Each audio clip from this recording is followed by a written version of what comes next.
యోబు గ్రంథము 2వ అధ్యాయము. దేవదూతలు యెహోవా సన్నిధిని నిలుచుటకై వచ్చిన మరొక దినము తటస్థింపగా వారితో కూడా అపవాది యెహోవా సన్నిధిని నిలుచుటకై వచ్చెను. యెహోవా, నీవు ఎక్కడ నుండి వచ్చితివని వాని నడుగగా అపవాది, భూమిలో ఇటూ అటూ తిరుగులాడుచు అందులో సంచరించుచూ వచ్చితినని యెహోవాకు ప్రత్యుత్తరమిచ్చెను. అందుకు యెహోవా, నీవు నా సేవకుడైన యోబు సంగతి ఆలోచించితివా?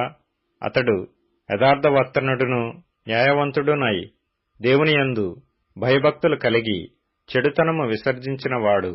భూమి మీద అతని వంటి వాడెవడనూ లేడు.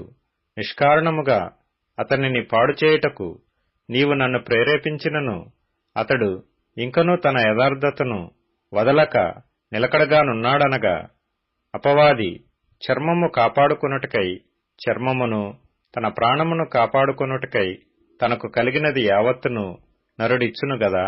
ఇంకొకసారి నీవు చేయి చాపి అతని ఎముకను, అతని దేహమును మొత్తిన ఎడల అతడు నీ ముఖము ఎదుటనే దూషించి నిన్ను విడిచిపోవును అనెను. అందుకు యెహోవా, అతడు నీ వశముననున్నాడు, అతని ప్రాణము మాత్రము నీవు ముట్టవద్దని సెలవిచ్చెను.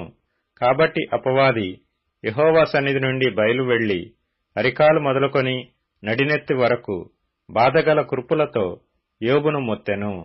అతడు ఒళ్ళు గోకుకొనుటకై చిల్లపెంకు తీసుకొని బూడిదలో కూర్చుండగా అతని భార్య వచ్చి, నీవు ఇంకనూ యథార్థతను వదలకయుందువా? దేవుని దూషించి మరణము కమ్మనెను. అందుకతడు, మూర్ఖురాలు మాట్లాడునట్లు నీవు మాట్లాడుచున్నావు. మనము దేవుని వలన మేలు అనుభవించుదమా? కీడును మనము అనుభవింపతగదా అనెను.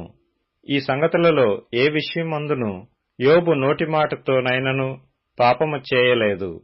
తేమానీయుడైన ఎలీఫజు, షూహీయుడైన బిల్దదు, నయమాతీయుడైన జోఫరు అను యోబు ముగ్గురు స్నేహితులు అతనికి సంభవించిన ఆపదలన్నిటిని గూర్చి వినిన వారై అతనితో కలిసి దుఃఖించుటకును అతనిని ఓదార్చుటకును పోవలెనని ఆలోచించుకొని తమ తమ స్థలములను విడిచి వచ్చిరి.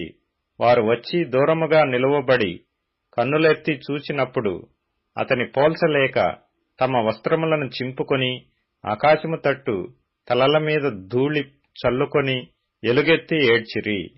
అతని బాధ అత్యధికముగా నుండెనని గ్రహించి ఎవరునూ అతనితో ఒక్క మాటయైనను పలుకక రేయింబగలు 7 దినములు అతనితో కూడా నేలను కూర్చుండిరి.